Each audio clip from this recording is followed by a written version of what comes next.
So let me introduce very quickly, and I'll keep this very short because we only have an hour.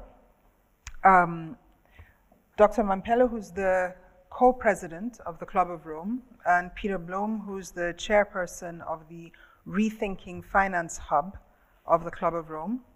And we're really excited to have the Club of Rome as a partner for this forum, and to have this part of the discussion that brings in the global perspective of everything that we've discussed in terms of the ECB strategy on climate change. How we're going to run this is Dr. Mamphela will do a 10-minute opening, then will Peter Blom, and then I will facilitate a dialogue, which is going to be very easy. And then we will take questions from the floor. Questions can come, even while we're going on. If you want to scribble a question and send it forward, that will also work. What I would love to do right now also is this piece of cloth is made in a village, a tiny little village. Es ist handgewebt. Es ist eine Mischung von Cotton, Silver and Gold. Und ich möchte das eigentlich jetzt gleich der Dr. Ramphele überreichen als mein transfer of microphone and aquature. Wow.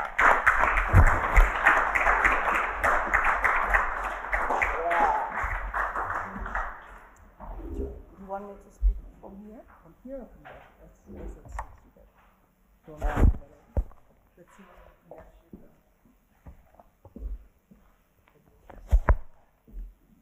So you don't have to hold it. No.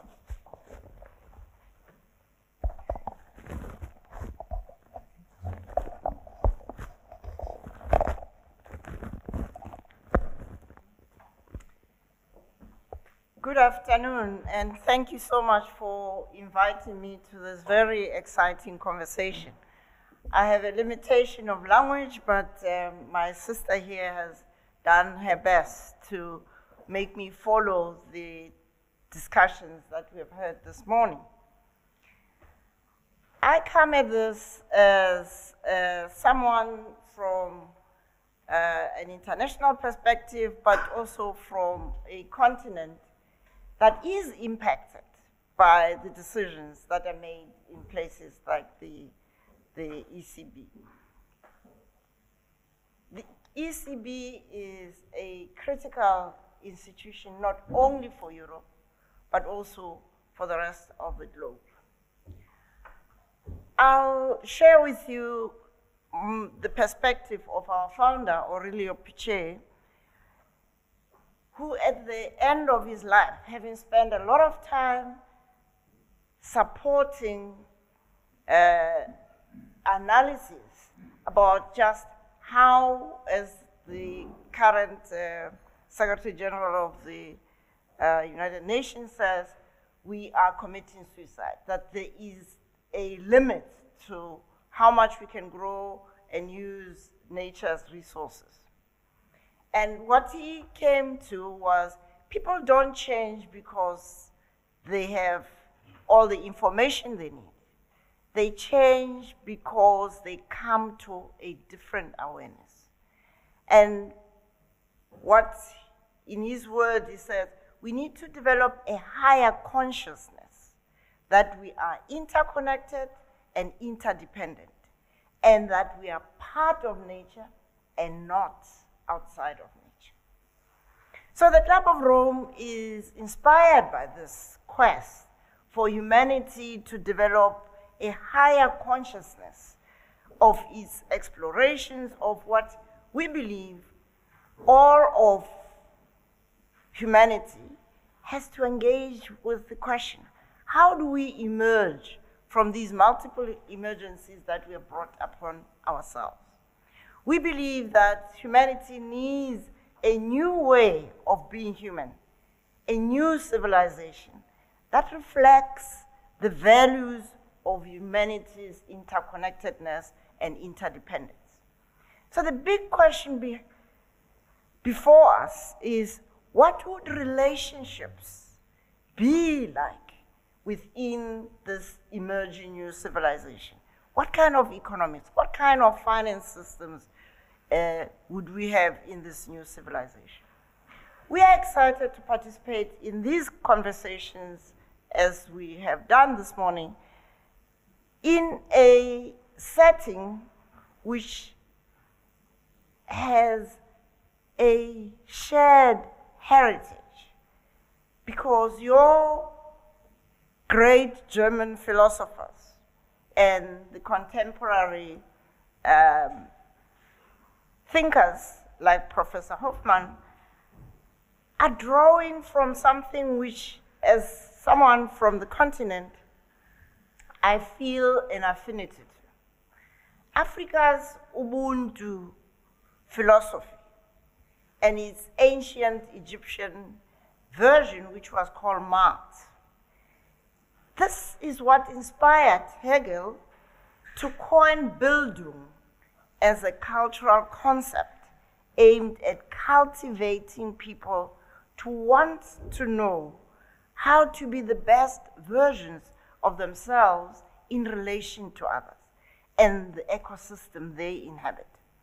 This shared heritage reminds us that there cannot be a me without the we. All of life is interconnected and interdependent.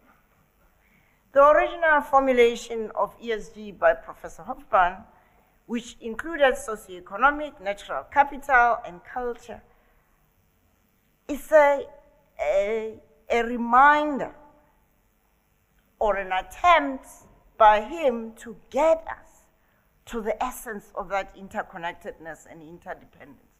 But as we know, ESG has been so attenuated across the globe that it's lost some of its essence. But I want to raise the difficulty of looking at nature and combining it with the term capital, particularly having listened to this morning's discussion. Because natural capital separates us from what nature is. And I believe that we cannot, in the same breath, use nature and capital. And I would like to also share the wisdom of an evolutionary biologist, Lynn Gorison, who in her latest book called Building Innovation on Millions of Years of Nature's Intelligence, she concluded with a quotation from the teachings of an indigenous leader in Australia, Bob Randall, who is the elder, regarded as the custodian of what we call Ayers Rock, but they call Uluru. And this leader concluded his discussion with Lynn by saying, we need to find our way back home. And finding our way back home requires becoming indigenous again. History teaches us that change occurs either through crisis or epiphanies. We are, I believe, confronted by these multiple crises, but epiphanies also abound in the midst of crisis.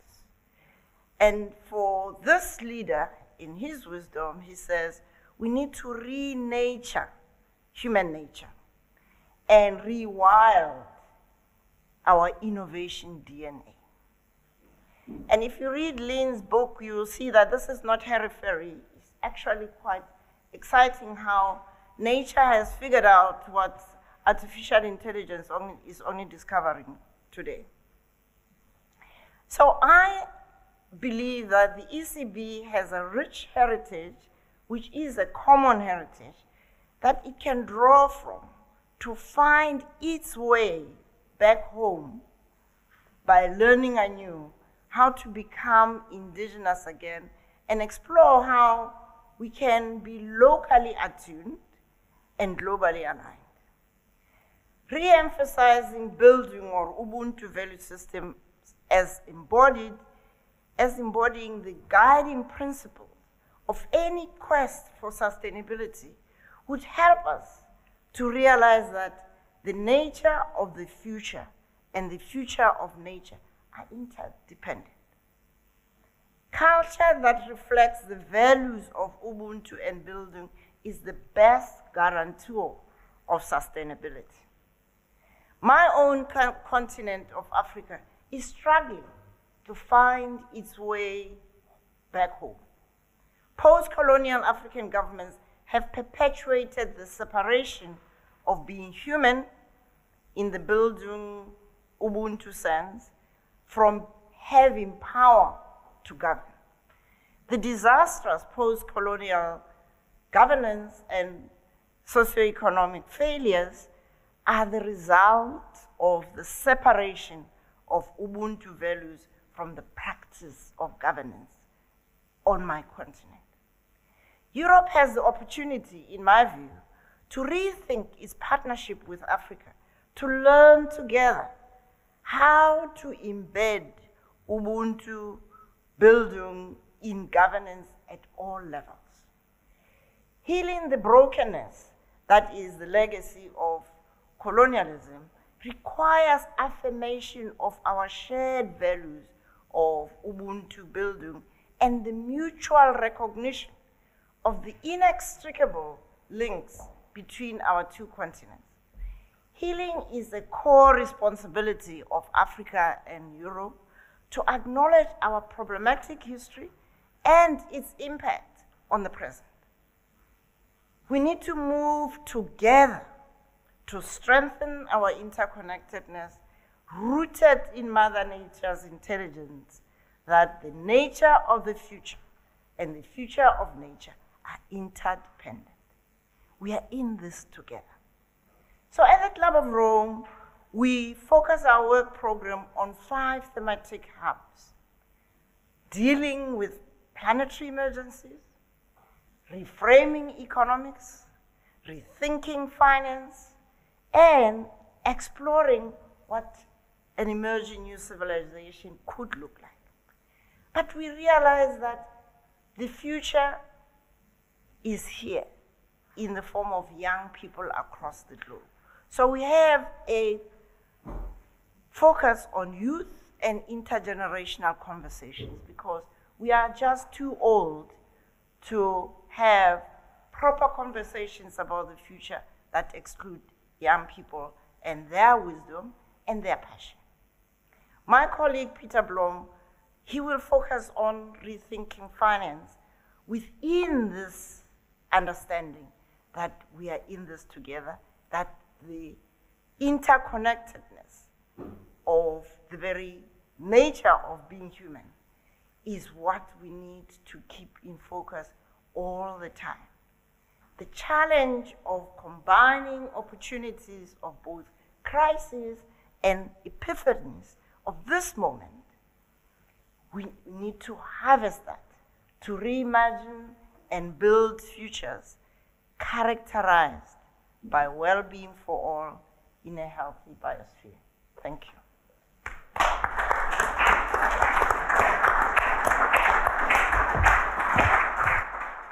And as I invite Peter up, I'm going to take a diagonal by moving the cloth from my shoulders, Nigerian shoulders. This cloth is actually from a kingdom where my father-in-law is a king of 150,000 people, over to Dr. Mamphela's shoulders. I built a bridge between Nigeria and South Africa. Now I want to build a bridge from South Africa to Germany and back to Nigeria, because this is actually my professor, Professor Hoffman, who is a chief, which is almost a king, in Nigeria. Not far away from where that cloth comes from. And the first person who made me research Ubuntu, ich sage das jetzt auf Deutsch, dass du 100%ig verstehst. Sie hat hauptsächlich über Ubuntu gesprochen und die erste Person, die mich auf Ubuntu aware gemacht hat. The first person who made me aware of Ubuntu, Dr. Mamphela, is this gentleman. Because he challenged me in 2002 to come to Germany and do research on a PhD on the ethisch-ökologisches Rating und hat mir die Frage gestellt, wie macht man Kultur? How do you bring African culture into a European ethical ecological rating concept. Not just Nigeria, not just Africa, also Japan, also Korea, also India, multiple different nationalities and cultures sat and worked on this ethical ecological rating, which in his, I wasn't translating by then for you, which made the journey around the world and is now back in Germany. So as I hand over to Peter, who also is, you can stand, who also has done, one of the things I loved about reading Peter's profile is that he started in 1980 as a volunteer as Triodos and led it all the way. And yesterday, he's not going to tell you, he spent time with the German CEO of Triodos. So he's left, but he hasn't left. And this is the sustainability and the depth that we have before us now. Thank you so much. And quite an honor to speak here alongside Mamphela, co-chair of the Club of Rome. And yes, I was just studied and then was one of the co-founders of Triodos Bank, a sustainable bank in Europe, with an office actually here in Frankfurt. So I had dinner last night with the managing director here, hearing how things are going in Germany. And I actually came as a volunteer and I did my civil service there at Triodos Bank. So I didn't want to go in the military and I want to do it a different way. There are not many bank CEOs who have done their civil service in that way. So it is a way of engaging with something what I feel banking is about, and money is about. It's a real social dimension, social act. And I come back to that. As you have heard from Mamphela, the working program of the Club of Rome has these 5 hubs or 5 chapters or 5 themes. And I think it's important to realize that where the Club of Rome is coming from, by this famous report, Limits to Growth, that it really have developed a sort of concept, a vision, an idea on strategy, how to have an integrated, integral, sustainable view. So it's not just about growth and how we relate to that, it's also how we bring things in balance. And this whole morning we have talked about it. How do we create balance and the right relations between different players in the field of finance, in the field of sustainability? I'm very happy to see that the Club of Rome has made that step. Actually, the same is for sustainable finance. Quite a few of you are active in this sustainable finance field. Up to not so long, I would say 10, 12 years, sustainable finance was just a niche activity for maybe some very motivated ethical people who want to do something different with their money. But since the financial crisis, it really had a different perspective. It was something what was seen as a hope for the future.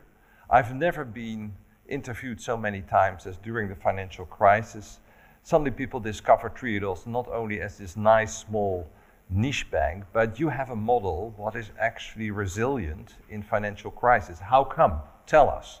So there's an interesting change, I think, much broader in sustainable finance and what sustainable finance means. We had a slogan at a certain moment as Triodos, what we hope for, that we do not have to add any more sustainable to finance.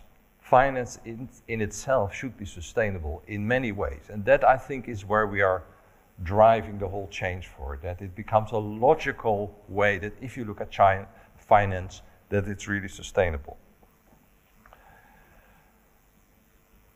What we have seen, and that hasn't changed through the financial crisis, and many of you are aware of that, that the importance of finance has increased and increased and increased. When we started the bank in 1980, the financial sector was only a percentage of the real economy.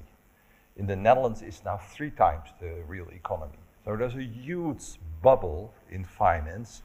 And what is even worse, I would say, finance is directing how the real economy develops. And it should be the other way around.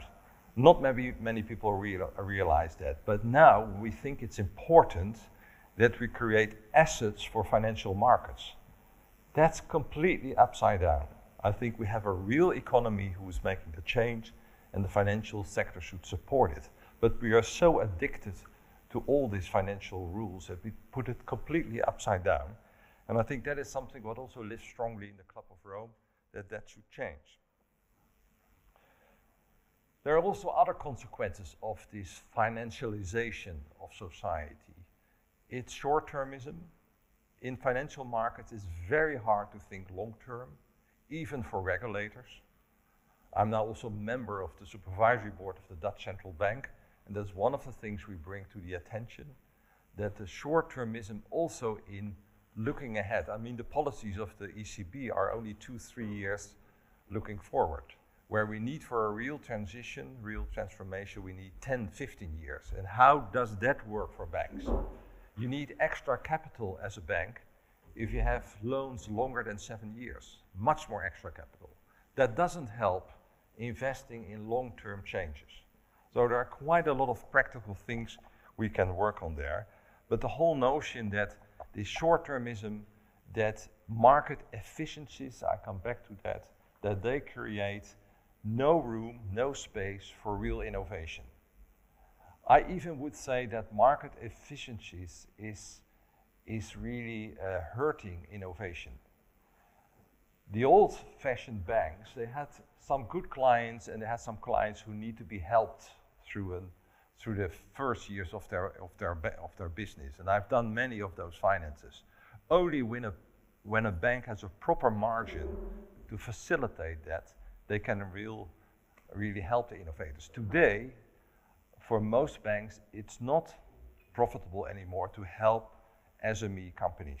Yeah? Up to 500,000 K, you make a loss on your loan as a bank because margins are too thin, and that is the market efficiency, we say. Market, it should be different, and that doesn't help. So the whole thinking, and I must challenge the economists here, the whole thinking, the ideology that market efficiency is a good thing, I really would like to challenge that. There's a lot of disadvantages coming with that as well, particularly if you want to have longer term change. Interested to hear what you think about it. You can also imagine with this whole financialization that people get more and more suspicious about banks, about finance. They feel somewhere they are looking from a different perspective, not my perspective. I have to serve them instead of they serve me. And I think that's why still, after 10 years of the financial crisis, people are not in peace with banking and with the financial system. And also looking at the regulators like national central banks and the ECB. Another aspect, I think, what I've seen happening over the time, and we're also discussing in this finance hub of the Club of Rome, is that the serious threat what comes with increasing debts. Particularly now after Corona again, debts go up, where sometimes you wonder if subsidies would not be a better methodology. We increase the debts and leverage on the future, on our children and our grandchildren. And there is a moral question to that, I would say. It's not just a technical question, it's a moral question, and we should discuss that more. Another aspect I want to mention, I don't want to talk too long, is that we talked about inflation this morning. What not has been mentioned at all, we do not talk about asset inflation. The definition of inflation as we use it in central banks does not include asset inflation. And that's a real social big thing. There are many people, ordinary people, say, what do you say in low inflation? I pay more and more if I have to buy a house, if I have to buy other things. Only my normal goods are not getting more expensive, but many other things get more expensive. And the whole question about housing is related to that. So I was surprised not to hear the social effects, the discussion on inflation. And therefore, I think 2% or more or a little bit less is for me quite theoretical if you do not include something what has to do with asset inflation, what makes the divide between the rich and the poor, the haves and the have-nots, bigger and bigger and bigger. That's a real serious question because there populism comes from, and so forth and so on. We have to think more integral in those things. And I think that is what we try to do also as a finance hub of the Club of Rome, to bring those things together, not isolated to financial questions, but also bring this planetary, these other questions together. Therefore, I think to talk only about financial capital is not longer valid. We have to talk about natural capital that has come up. We have to talk about social capital. I give you one example where the social capital is eroding, I think. This cohesive feeling of people, I can live here in this society, I can earn my living, I can do the things I want to do for my children. That is deteriorating more and more. And I think there is a last one, is the cultural capital. And what I mean by cultural capital is the space and the appreciation of things that inspire us. The things who really matter to us cannot be monetarized. That's an interesting thought, particularly for people who have a philosophical background. They are really important, and we have to be careful that we are not making things so thin on the cultural level that the inspirational capital, what I think is the most productive form of capital, is no longer there. So for me, it's not just about financial capital, it's about natural capital, social capital, and I would say cultural, inspirational capital. Now, when I come to the ECB and its effect, first of all, I would like to make a few comments there.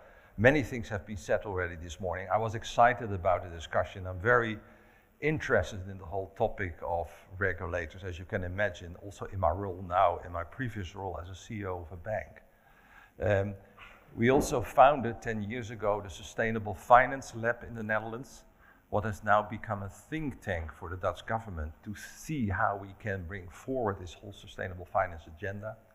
And it's interesting to see that after that, we connected the business, finance, politicians and science on these topics. And also I believe here, when I heard the discussion between politicians and science particularly is really an issue. Many people ask after the financial crisis, why didn't the scientists told us that things could go wrong? And some scientists said, yes, we told you, but you didn't listen.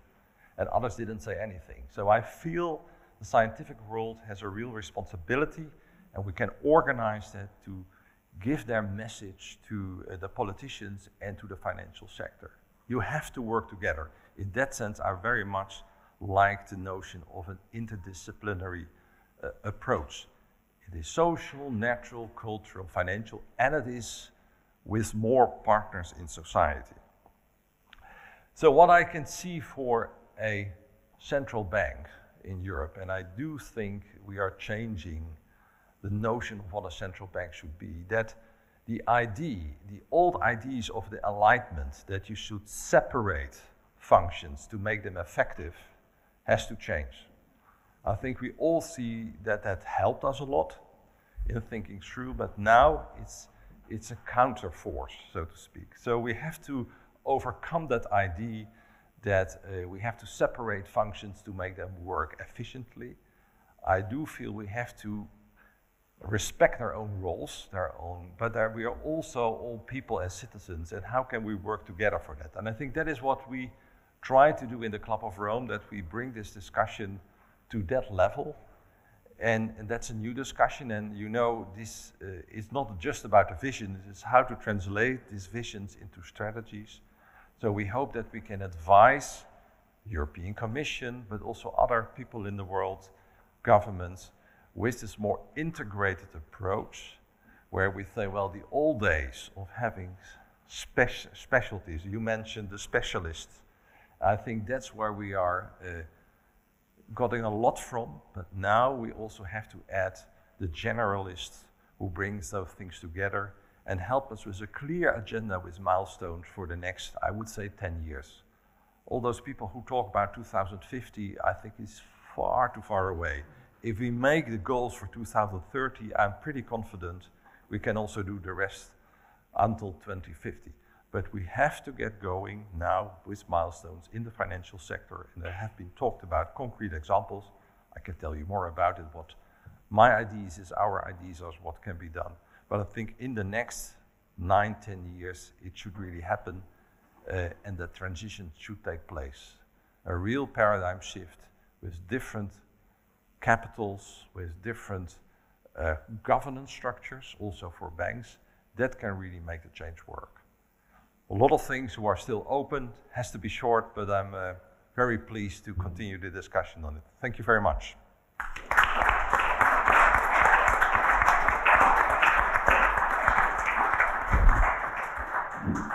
Thank you very much, Peter, for those Andeutungen. I'm opening the floor immediately for questions, and I'm going to lead with pretending that I'm inside Harald's head.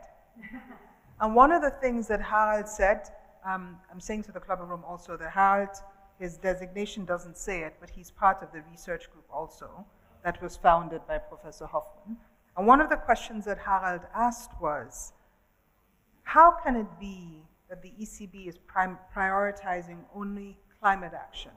What about all the countless human rights issues, social impact issues, or like you said, Peter, just now, cultural inspiration, culture capital issues? And I'm going to ask the question, first of all, of Dr. Ramphele, also because she is the first South African, first Black woman to be named a president of the World Bank.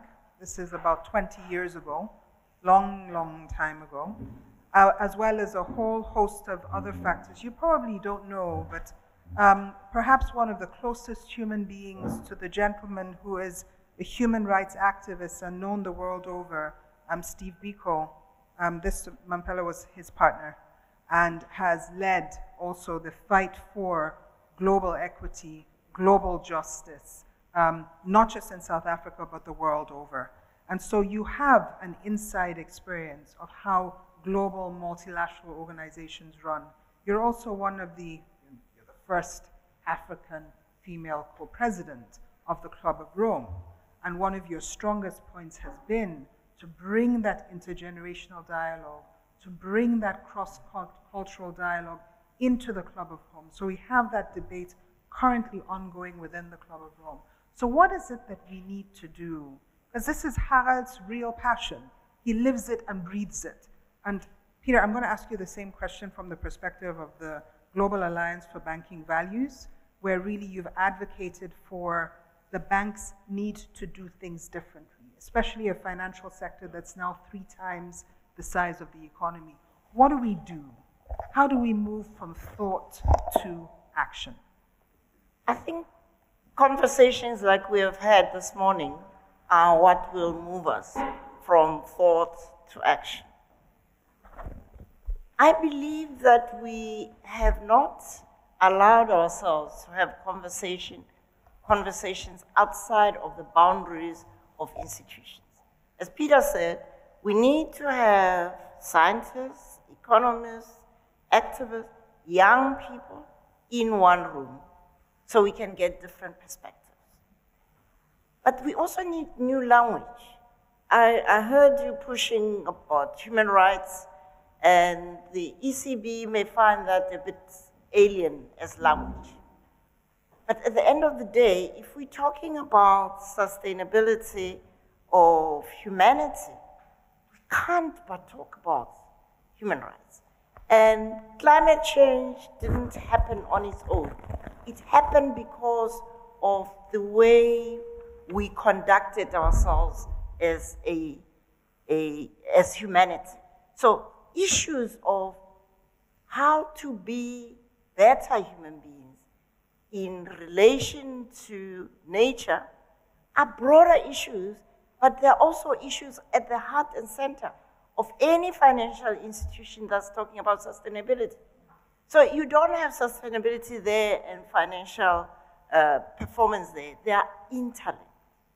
And I'm much more optimistic about the prospect of us becoming better at these conversations, but also that the difficult questions that people were afraid to ask a few years ago are now part of the ordinary conversation.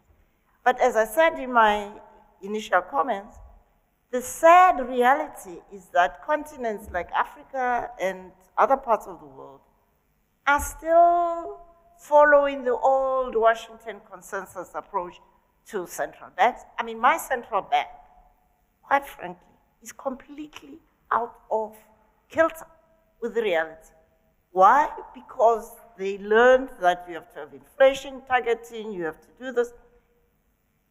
As Peter said, what about the inflation of assets that affect the lives of people every day? And so I think we need a bigger conversation. And the EU and you as individual members of your countries are also members of Bretton Woods institutions. Those institutions really need, well, we talked about mandate this morning, they need to reimagine their mandate. Because I can tell you that my country would have been better off without listening to the Bretton Woods institutions than it is now. But we have great examples of people who are emerging with different ways of doing things. And I just am very proud of being part of the Club of Rome with people like Peter who come from hardcore finance, but with a human heart, with that very sophisticated integration of who we are as people. And so I can see, I mean, yesterday we were in Paris, and young people are leaving the finance sector and going to their communities and starting enterprises and experiments that show that this is not theory. You can actually do it. So I'm very optimistic that we can do it, but we've got to talk very much across boundaries. You want me to say something? We founded 10 years ago, 12 years ago, the Global Alliance for Banking on Values in the middle of the crisis, and tried to start a movement of banks who want to think differently. Now it's a global movement, a true global movement, from Mongolia to Canada to Peru to Bangladesh, of banks who have these values in common. About 70 banks are now member. And the interesting thing is, for me, has been, as I was the president for 12 years there, that there is a really common understanding about the values. People don't believe that, but there is a sort of deep humanity relation to values, human values, what you don't have to explain in big depth of detail. People understand it. It's your orientation. Where are you doing things for? I think this is also nice with the word purpose. This has to do with who are you and who are you for? Who do you want to serve? And in that serving, there's a deep human value connection worldwide. And I think we can build on that. So we learned a lot from that.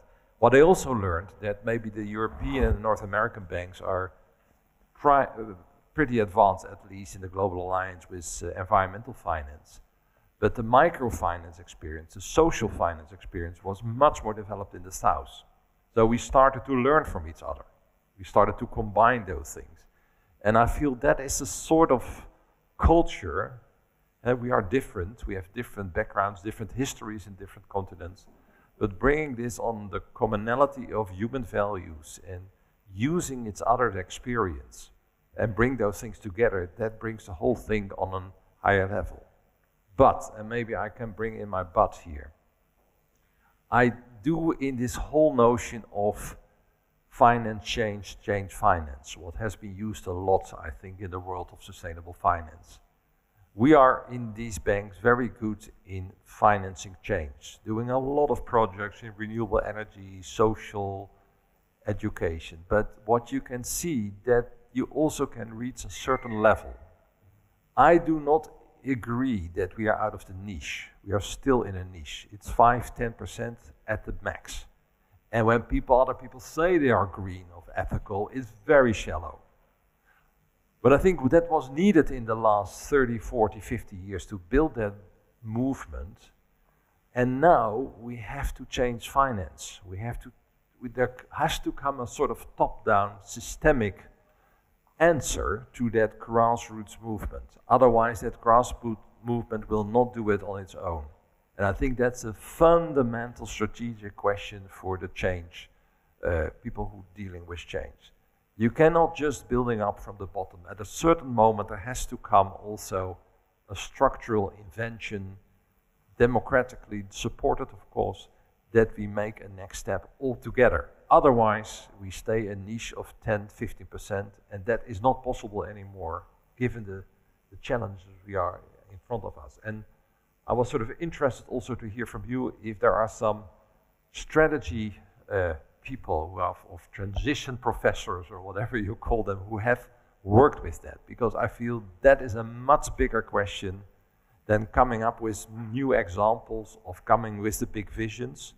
It is how do we come from the examples who are very successful in realizing through an effective strategy the next steps. And there has to be a bottom-up but also a top-down structural change. I mean, for me, that's one of the big questions of the coming 10 years, if we can do that.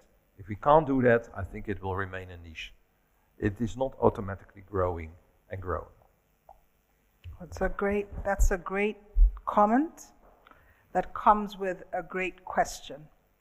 And I'm opening the floor after this question, and I'm going to ask this second question as if I was in Professor Hoffman's head. And so the question here is, we're talking about niche becoming mainstream. And the truth is that the ethical ecological rating system was a niche. And it became mainstream through Ökom AG, that was bought by ISS ESG, that was now bought by the Deutsche Börse. So it's gone around the world and it's come back. But one of the things, Peter, that you said, and this question is coming to you and then it will go back to Dr. Ramphele. One of the things you talked about is how do you measure culture? But the point is, Professor Hoffman, what you tried to do was measure culture and infuse that into an ethical ecological rating system that has ranked 8,000 companies. But most of those are still in Europe, so they haven't gone global. So the big question is, this is an example of something that was bottom up, that worked from the bottom, that has manifest at the top, because one of the largest stock exchanges in the world and the largest rating companies in the world has bought this ethical ecological rating system that was centered on social, economic, natural, and cultural. The question now is, and I'm going to ask you first, Peter, your question back to you, is so why and what is it that is holding the financial institutions that are regulated by central banks from actually democratically, also top-down and bottom-up, adopting precisely this ethical ecological rating system that has culture at the center, and therefore takes into cognizance, Dr. Ramphele, what you talked about, indigenous knowledge systems. So that, like you speak about microfinance, if you had financed microfinance the German way or the Netherlands way, it would never have worked.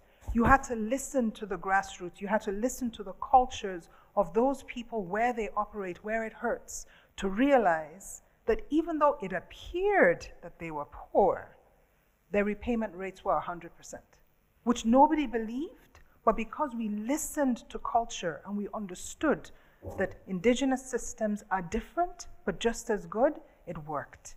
So how do we make this real? I'm sorry to give you your question back, but here you go. I've been trying to put it that way until I get it back all the time. I think with the ESG, and I've been very involved in that, one of the things we created, who is probably a competitor from ESS, is Sustainalytics. It's, I think, the second largest in the world. What I feel from this ESG is that it is something what is close to a sort of general minimum what we want as society. The big danger is that it becomes compliance. So it stays outside people. It becomes compliance, ticking the box. And yes, we are like you do with many other things. And I think that is fine. I have nothing against compliance. A lot of regulation is dealing with compliance, but we should not think that that will really change the people. The bottom up will change the people, and the top down is to secure that what we have sort of reached as a minimum common standard, what is needed, that's there. So the inner side of sustainability, so that what it does to people, is where I think culture is strongly involved.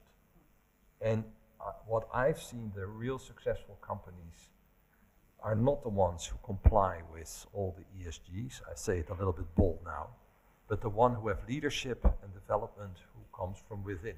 And maybe still make mistakes on the ESG, but at least they are deeply motivated themselves as persons. And then it's attractive to customers, to co-workers, to employees, to the media. They sense that. They sense this is not compliance, this is the real thing. And that is, so I'm not saying the one is not good and the other is good. I think we should not mistake that we can all organize it through ESG ratings. It's a building block in a bigger picture. But maybe you don't agree. No, that's a really, really powerful response. There's a microphone with Dr. Ramphele, and I'm going to ask her to pick that up. You've always been a champion of human dignity, and you've also been a champion of integrating. You talked about Ubuntu consciousness, and you talked about Bildung, the German concept of Bildung. Can you share a little bit more about how we don't lose this phenomenon that leaves the human being at the center by mixing it into compliance? How do we move from thought to action? We start by traveling inside ourselves. As Peter said, if you are running a bank with those values having been internalized by you, and you model them in your relationship with your team and your customers and everybody, that's what works best. Because then it becomes a way of doing business, a way of being, a way of doing business, and therefore you become like a pollinator. I mean, people talk about, let's scale up these very good initiatives. Scaling up doesn't work because you take things out of context and try and multiply them. But pollinating the world with ways of being which are in fact common to all of us, which is what I always want to remind everybody, that we are all Africans sitting here because we all come from that continent. And the wisdom of that continent found expression in different ways from people from there. So the Egyptian concept of Mars was examined by German philosophers, and they then situated it within their cultural context and called it Bildung. And Bildung, as now enunciated in Scandinavian countries, unfortunately is separating the technical from the spiritual, whereas actually it is that interconnectedness. So you have the lived passion and spiritual inspiration from inside, which is nested in the diversity of the cultures we come from, and that therefore inspires others in their own nested cultural context to see the essence of the value of this way of doing business, this way of approaching human relations, this way of doing finance and changing finance to become the instrument rather than the tail that's wagging the dog. Perfect answer, and I know I have a volunteer in the room already for question number 3. Yes. Would you like to introduce yourself also? Yeah, thank you. Thank you very much. My name is Shritaran Boschot. I'm from the Mindful Finance Institute, dealing with the change of finance as well. And thank you very much for addressing the asset inflation subject. It sounds a bit technical on the first view, but in my view, I think it's at the core of our discussion today about ECB, or should be at the core there, because it has 2 very disastrous consequences. You pointed to the social consequences already, inequality and land grabbing and everything, what we can see. There's on the other side an ecological dimension as well, I would like to add, because when they redirect capital flows into construction, into real estate. We see a huge and a massive destruction of fertile soil, of biodiversity and so on. I think we should discuss this as well. And on the other side, just a political issue. With this current monetary policy, ECB is acting, in my point of view at least, acting actively against EU and EU action plan. EU action plan was introduced 2018 to redirect capital flows into sustainable uses.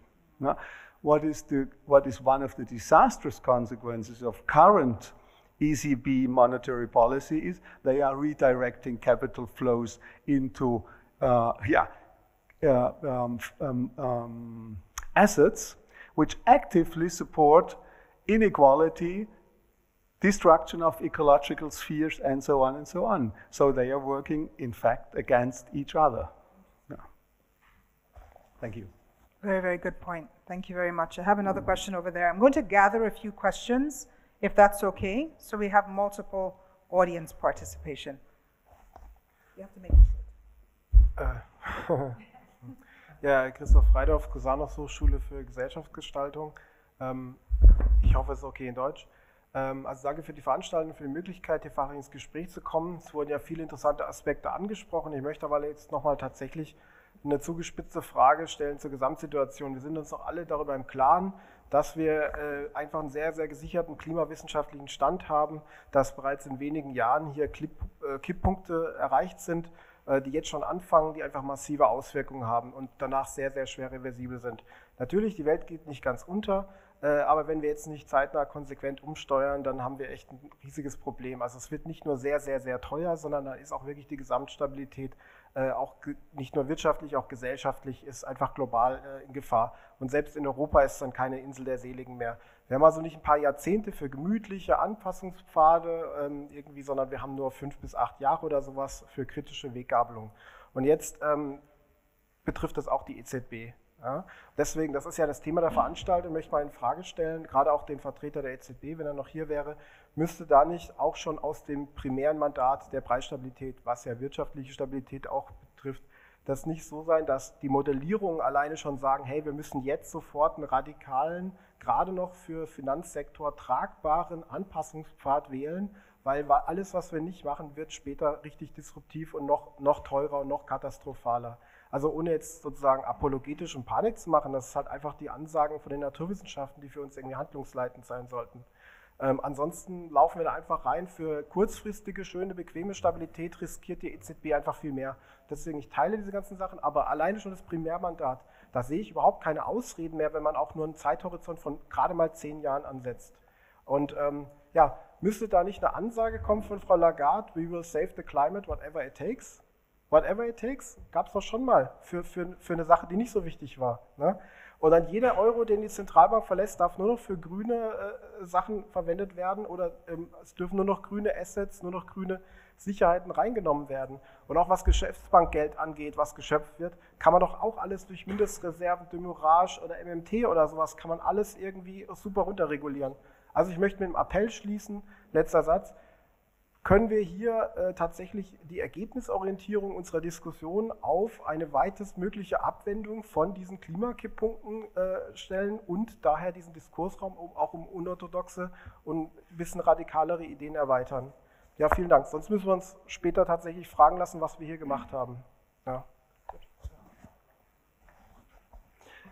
Shall we collect the questions and then? One more question. All right. We don't have much time left. Okay. So, ich glaube, es war hier.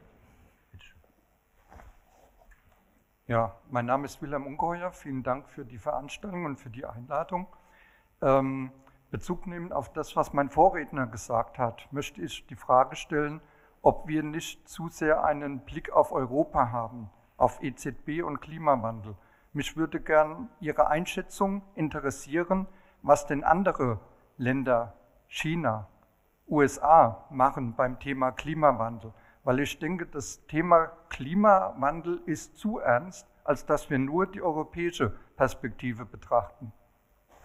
Danke. Kurze Frage, die ich auf dem Weg dann auch interpretieren kann. We shouldn't only focus on Europe regarding climate action and climate change.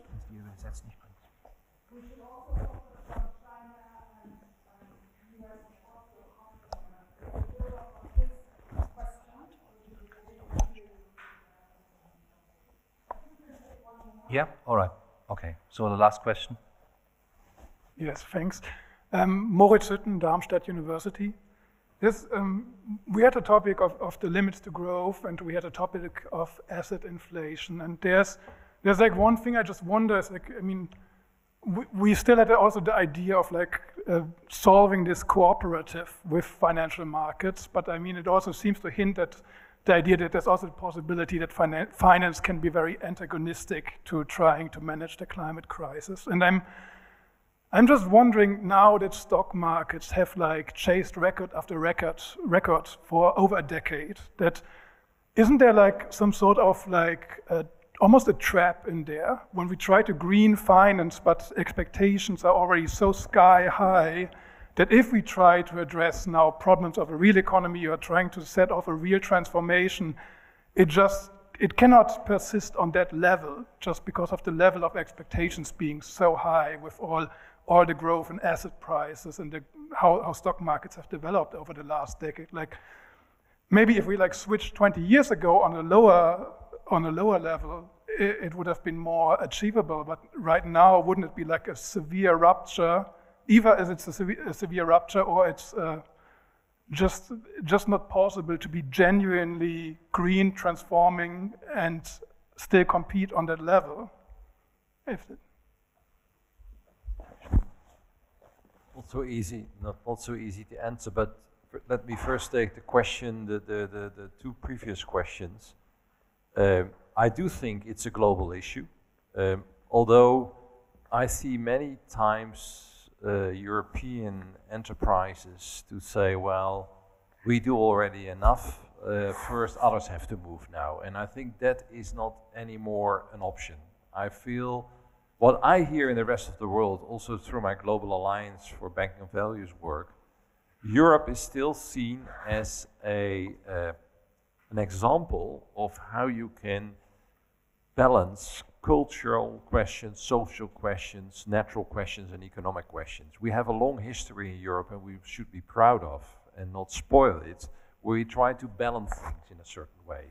We value, for example, banks in Europe like ours, and the GLS Bank in Germany, and the Umweltbank, they are still, can say, well, we offer a slightly lower interest rate to our depositors to enable things on the other side of the balance sheet.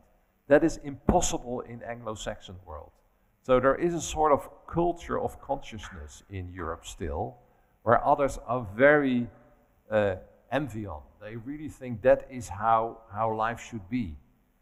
So I think we should be very proud of what Europe has achieved. We maybe sort of make it stronger, and then we can be a source of inspiration for other parts of the world. That's how they look at us. Maybe we feel sometimes that's not the case, but they look at Triodos as Europe as a real source of inspiration. I think that's important to say. So yes, China have to change, the US and others, but let's not forget our own role there and how we can be a front runner in the world. The other thing is, at any cost now we have to stop climate change? That's a big question. I must say, coming closer to the tipping points, I sort of sympathize with you that we have to be more drastic. But to do it in a China way, non-democratic, what probably will happen there, I wonder if that is the right direction for humanity, particularly for Europe. We want to be involved, we want to be socially inclusive. Only we have to be confronted also by our leaders that really major steps have to be made. So I'm not to do it at any cost, and now maybe we can persuade the ECB to do it for us is a little bit of a weak gesture. I think it's really that we, in society, in the different countries, in the European Union, in the European Parliament, we have the power and the force to say we are going to do things different, and then ask the ECB to be aligned with that, but not the other way around. Not make money the power hub again. I think that's a short-term, very attractive thing, but midterm it doesn't bring it. And I do think with this green bonds, this question, you're not completely got the question there, but I think I do believe it helps. It all helps, but I'm not feeling that is the real solution. For banks, for example, let me take that example. I think what has not been addressed so far is the governance of banks. As long as you have shareholder-based banks, then the maximum profit in the background is still what determines what banks will do. So you can steer them to a certain way, but I feel we need different sort of banks. We need more public banks. We need cooperative banks. You have them here quite a lot in Germany. You need banks who have a long-term perspective, who can do different things than the commercial banks. So I strongly feel that to promote a more diverse banking landscape and less large banks, more middle-sized banks, bigger banks, it really can help to have the right sort of balance of power and the right sort of change capacity within the financial sector. But just to regulate share-based banks can only work up to a certain limit. Then I come back to the compliance aspect of ESGs, what can also work only as compliance and not really change them. Personally, I feel that the really large banks can only be regulated in that way. A real innovation comes from different ones, where it really this intrinsic motivation of doing it differently, more stakeholder-based governance models, they are much more interesting for the future. Well, I just want to add to what Peter said about Europe has got a lot that it can inspire the world about. But most of the world is not in Europe. And the important thing is not to imagine that we can replicate the ECB in the rest of the world. It's not desirable. Nor is it desirable to replicate the multinational banks in areas that are currently unbanked. And this is where it's so important to proceed from the wisdom of indigenous knowledge. What works best in different settings? And that knowledge, as Peter indicated in terms of Trido and working with microfinance, becomes an enrichment for banks in the traditional banking system. I want to address this issue of urgency, and I'm glad that you have brought it up. I think we need to understand, again, talking about young people not as the future, but the present, that you have power as young people, particularly young people who are educated, who are connected, who have a capacity to do stuff than you actually acknowledge. So you need to develop a higher consciousness as young people, because I'm a product of that era in the 60s where young people changed the world. Not because we had weapons or whatever, but there were just more of us, and we were passionate, we were creative, and we were daring. And when you lose that fear of not having the power, you discover how much power you have. But as the Club of Rome, we are working with partners across the globe. There is a movement, for example, called a learning planet. Imagine if every institution, including this university, were to decide what is it that it can change in terms of the way you teach and learn and do research. I mean, Professor Hoffman had his own human revolution that he brought to this place. What else? In the light of this urgency, what needs to change in terms of the teaching of economics, of finance, etc.? Because there's no point in you learning the traditional finance and economics, and then you get to be a professional you need new tools, and you don't have those tools. So I really believe that we need, you as young people need to recognize that the urgent change is in your hands. You can and you should be demanding the transformation of the institutions you are in, whether they're universities or enterprises where you're working. But as a global society, we are encouraging this idea that the whole planet must be a learning space. Because what we knew 10 years ago is no longer necessarily applicable and relevant to the issues that the planetary emergency have brought about.